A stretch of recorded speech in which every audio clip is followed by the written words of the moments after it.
Hello दोस्तों, स्वागत है आपका पॉलिटी एमसीक्यू बैच में। तो आज हम लोग का जो टॉपिक होगा वह होगा संसद की समितियां। पिछले क्लास में हम आपको महान्यायवादी, महाधिवक्ता, केंद्रीय सतर्कता आयुक्त और कैग इससे जो प्रश्न बन सकते थे उन सभी प्रश्न को हमने आपको करवा रखा है। तो आइए आज की क्लास की शुरुआत करते हैं और संसदीय समितियां की तरफ चलते हैं। क्लास शुरुआत करने से पहले मैं आपको बताना चाहता हूं कि यदि आप भी मैथ बिल्कुल फ्री में पढ़ना चाहते हैं, वो भी शून्य से शिखर तक, इसके बाद आपको मैथ पढ़ने की बिल्कुल आवश्यकता नहीं होगी, तो आप हमसे जुड़ सकते हैं सुबह 9 बजे।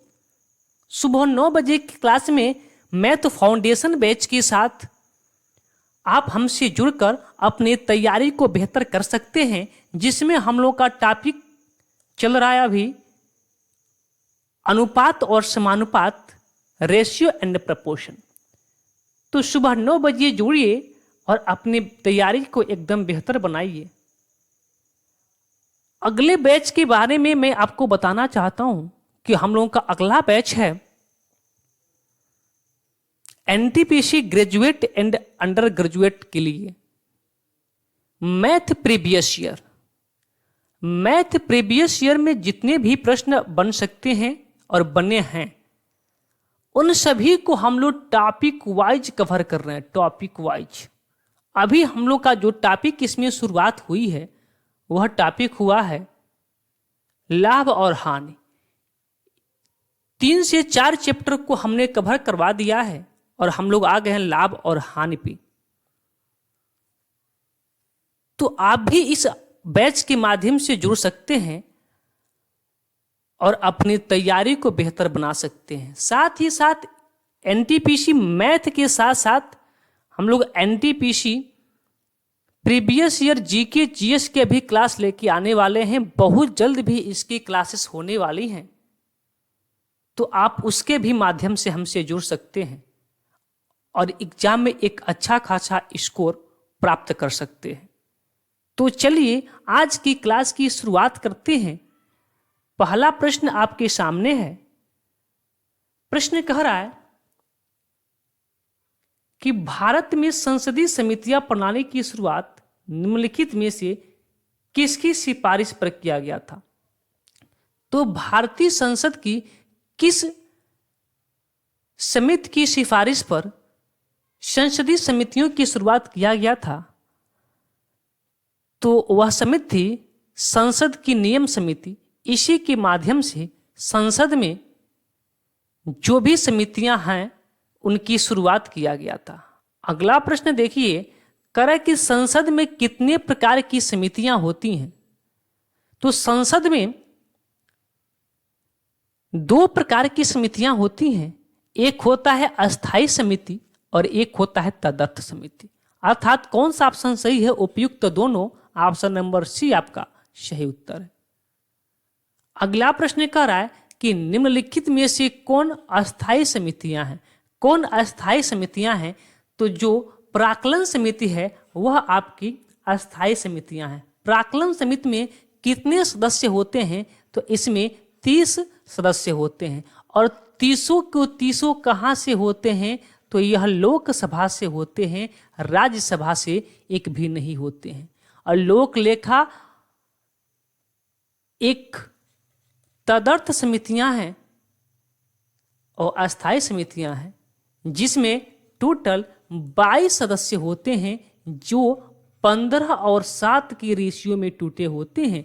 15 आपके लोकसभा से होते हैं और 7 आपके राज्यसभा से होते हैं।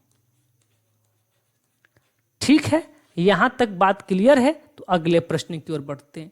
अगला प्रश्न कह रहा है कि निम्नलिखित में से कौन तदर्थ समितियां हैं? कौन इसमें से तदर्थ समितियां हैं?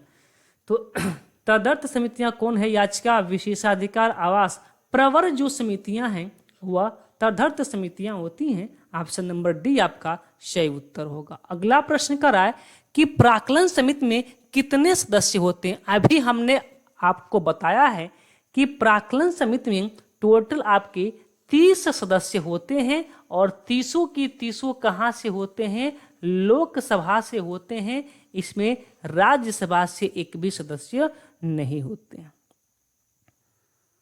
6 नंबर कह रहा है कि 30 सदस्यीय प्राक्कलन समिति संसद के किस सदन की समिति है? तो हमने क्या बताया आपको कि प्राक्कलन समिति में 30 सदस्य होते हैं और 30 की 30 कहाँ के होते हैं? लोकसभा के होते हैं। ऑप्शन नंबर ए आपका सही उत्तर। अगला प्रश्न कह रहा है कि निम्नलिखित में से कौन सी एक सबसे बड़ी संसदीय समिति है? सबसे बड़ी संसदीय समिति कौन सा है? तो वह है प्राक्कलन समिति, जिसमें 30 सदस्य होते हैं और 30 लोकसभा के सदस्य होते हैं।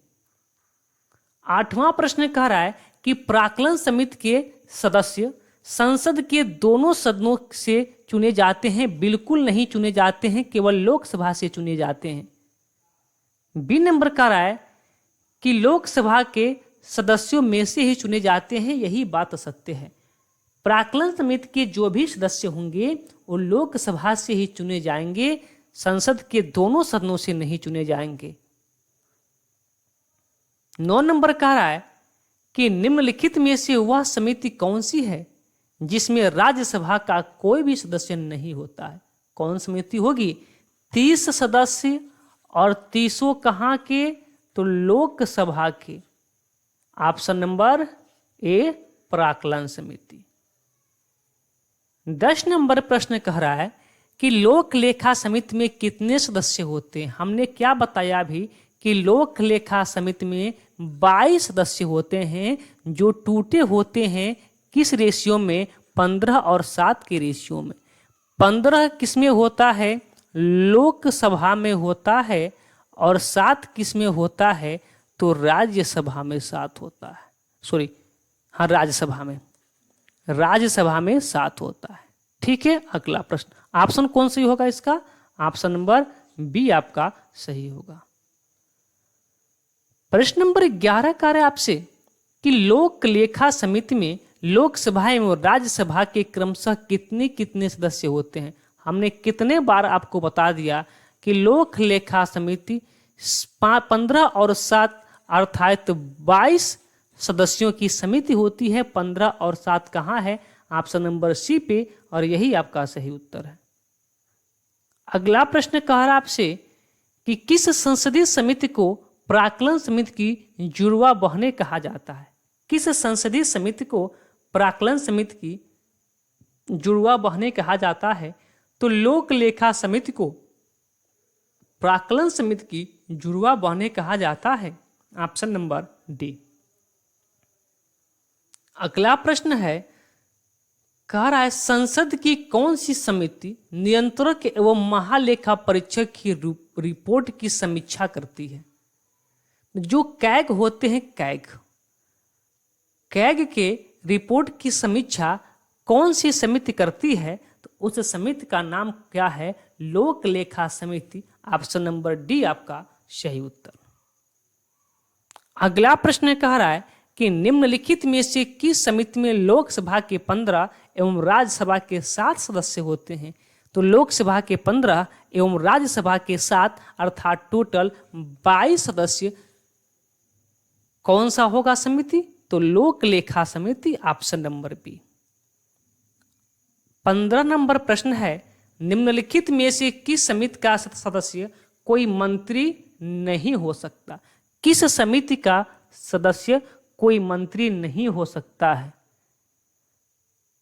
कोई मंत्री नहीं हो सकता है तो कौन सा समिति होगा?